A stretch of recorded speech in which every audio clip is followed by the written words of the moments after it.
Hello everyone. आज हम लोग डिस्कस करने वाले हैं सिंपल पेटी कैश के कंसेप्ट को and as well as simple petty cash book के प्रॉब्लम को। तो पेटी कैश बुक दो तरीके का होता है, simple petty cash book and analytical पेटी कैश बुक। अब देखते हैं सिंपल पेटी कैश बुक होता क्या है। A book in which amount received and paid by petty cashier is recorded in one column each for receipt and payment।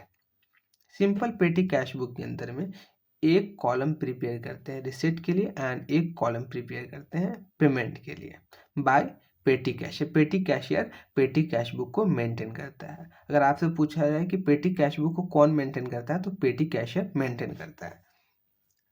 And simple petty cash book का जो format होता है वो कुछ इस तरीके का होता है। Amount received, ledger folio, cash book folio, date, particulars, ledger folio, voucher number, amount paid. ठीक है। डेट वाले कॉलम में जो पुट करेंगे जितना अमाउंट हम लोगों को रिसीव होगा कैश बुक से पेटी एक्सपेंसेस के लिए उसको ओपनिंग में पुट करेंगे। जैसे फॉर एग्जांपल 1 अप्रैल में हम लोगों को मिला पेटी कैशियर को अमाउंट रिसीव हुआ पेटी एक्सपेंसेस के लिए, तो ये क्या है चीज़ लिख देगा 1 अप्रैल, डेट मेंशंस कर देगा डेट वाले कॉलम में to bank account. Petty cash book से हम लोग को मिला एंड अमाउंट रिसीव वाले कॉलम में पुट कर देगा। एंड ये जो अमाउंट रिसीव हुआ है इसी में से पेटी कैशियर पेटी एक्सपेंसेस पे करेगा। पेटी एक्सपेंसेस पे करेगा तो पार्टिकुलर्स में रीज़न रिकॉर्ड करेगा कि क्या रीज़न है जिसकी वजह से पेटी कैश जो हम लोग का रिसीव हुआ है वो डिक्रीज हो रहा है। तो बाय पोस्टेज अकाउंट, पोस्टेज के लिए जितना पेमेंट करेगा वो अमाउंट पेड वाले कॉलम में अमाउंट को पुट कर देगा, पार्टिकुलर्स में रीज़न पुट कर देगा। बाय कार्टेज, कार्टेज की वजह से जितना अमाउंट पे किया वो अमाउंट पेड वाले कॉलम में पुट कर देंगे। एंड अमाउंट रिसीव्ड में से जितना हम लोगों ने पे किया है उसका बैलेंसिंग फाइंड कर लेंगे कि बैलेंसिंग कितना बच रहा है। एंड इस पीरियड का जो बैलेंसिंग फिगर जो क्लोजिंग बैलेंसेस होगा वो अगले पीरियड का ओपनिंग होगा, तो टू बैलेंस बीडी लिख लेंगे। ठीक है। तो इस तरीके से हम लोग simple petty cash book prepare करते हैं। सिंपल पेटी कैश बुक का फॉर्मेट याद करने की ज़रूरत नहीं है, जस्ट लाइक कैश बुक ही है। जैसे कैश बुक के अंदर हम लोग date, particular, ledger folio, cash का कॉलम प्रिपेयर करते थे डेबिट साइड, बट ये किसको इग्नोर कर दे रहा है, डेट, पार्टिकुलर, लेजर फोलियो को इग्नोर कर दे रहा है एनालिटिकल पेटी कैश बुक। ये डायरेक्ट अमाउंट रिसीव वाले कॉलम को शो कर रहा है कि कितना अमाउंट रिसीव कर रहे हैं, इसलिए हम लोग डेट पार्टिकुलर वाले कॉलम को इग्नोर कर रहे हैं।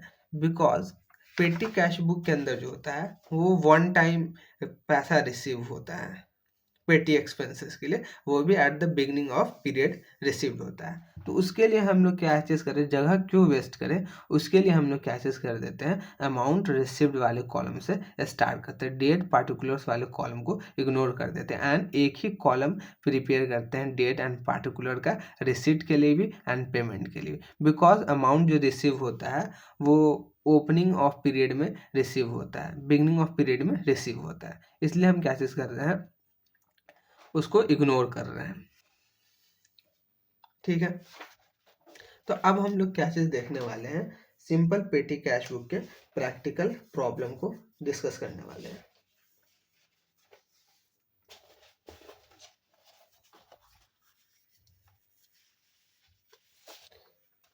Right up the simple petty cash book from the particulars given below. जो पार्टिकुलर्स गिवन है, जो डेटा गिवन है उसके हेल्प से हम लोगों को simple petty cash book prepare करना है। जैन 2024 का डेटा गिवन है।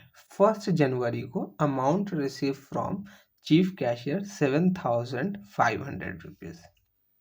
हम लोग को अमाउंट रिसीव हुआ चीफ कैशियर से 7,500 रुपीज़ पेटी एक्सपेंसेस के लिए। तो हम लोग क्या प्रिपेयर करेंगे, पेटी कैश अकाउंट प्रिपेयर करेंगे, simple petty cash book prepare करेंगे। सिंपल पेटी कैश बुक हम लोगों ने पुट कर दिया है हेडर पे एंड उसके बाद इसका फॉर्मेट प्रिपेयर करेंगे, amount received, cash book folio, date, particulars, voucher number, ledger folio and amount paid.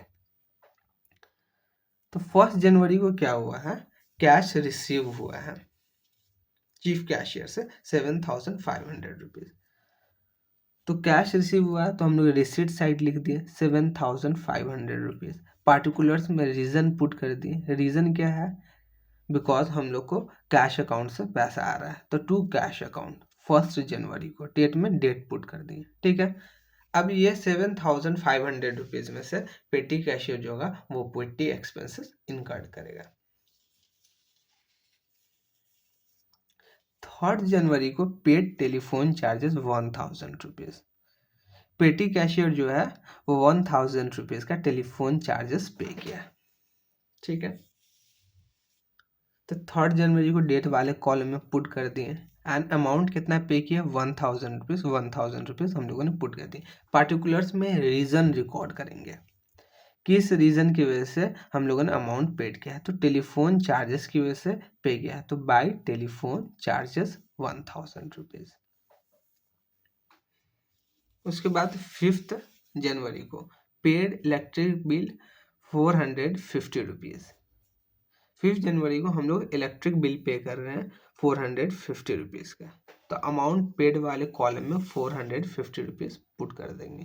5 जनवरी का हम लोग डेट यहाँ पे मेंशन कर देंगे एंड पार्टिकुलर्स में रीज़न लिख देंगे इलेक्ट्रिक बिल पे करने के, by electric bill. By two जो हम लोग लिखते हैं वो सिर्फ और सिर्फ फॉर्मेट को अच्छा दिखलाने के लिए। ठीक है, बिकॉज अकाउंटिंग जो है वो आर्ट है, इसके लिए हम 2 बाई का यूज़ करते हैं। अगर आपको मन नहीं यूज़ करने का 2 बाई का तो आप यूज़ नहीं कर सकते हो, आपकी मर्जी के इस पे। तो यहाँ पे सिर्फ आप इलेक्ट्रिक बिल भी यूज़ कर सकते हो। 5 जनवरी के बाद 6 जनवरी का ट्रांजेक्शन्स देखते हैं। Purchase postage and stamp 250 rupees. हम लोग पोस्टेज एंड स्टाम्प परचेज कर रहे हैं 250 रुपीज़ का। इसका मतलब ये है कि कैश का आउटफ्लो हुआ होगा 250 रुपीज़ से, तो इसको अमाउंट पेड वाले कॉलम में पुट कर देंगे। कितने को? 6 जनवरी को डेट लिखे 6 जनवरी, अमाउंट पेड वाले कॉलम में 250 रुपीज़ एंड पार्टिकुलर्स में रीज़न लिख देंगे परचेज पोस्टेज एंड स्टाम्प। 6 के बाद 7 जनवरी पेड टैक्सी फेयर 450 रुपीज़, तो अमाउंट पेड वाले कॉलम में पुट कर देंगे 450 रुपीज़ एंड पार्टिकुलर्स में रीज़न पुट कर देंगे टैक्सी फेयर एंड डेट वाले कॉलम में डेट पुट कर देंगे 7 जनवरी। 7 जनवरी बाय टैक्सी फेयर 450 रुपीज़। 8 जनवरी मिससेलेनियस एक्सपेंसेस 300 रुपीज़।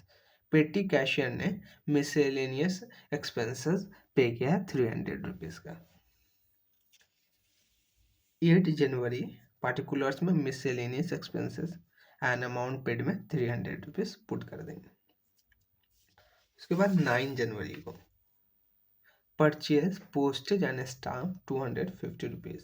9 जनवरी को हम लोगों ने पोस्टेज एंड स्टाम्प परचेज किया 250 रुपीज़ का, तो अमाउंट पेड वाले कॉलम में पुट कर देंगे 250 रुपीज़। पार्टिकुलर्स में रीज़न पुट कर देंगे एंड डेट वाले कॉलम में 9 जनवरी पुट कर देंगे। 9 जनवरी पार्टिकुलर्स में by purchase postage and stamp and amount paid वाले कॉलम में 250 रुपीज़ पुट कर देंगे। उसके बाद 10 जनवरी को रिपेयरिंग चार्जेस ऑफ टेलीफोन का रिपेयरिंग चार्जेस पे किया हम लोगों ने 350 रुपीज़। 10 जनवरी को by repairing charges amount paid वाले कॉलम में 350 रुपीज़। 11 जनवरी पेड बस फेयर 150 रुपीज़।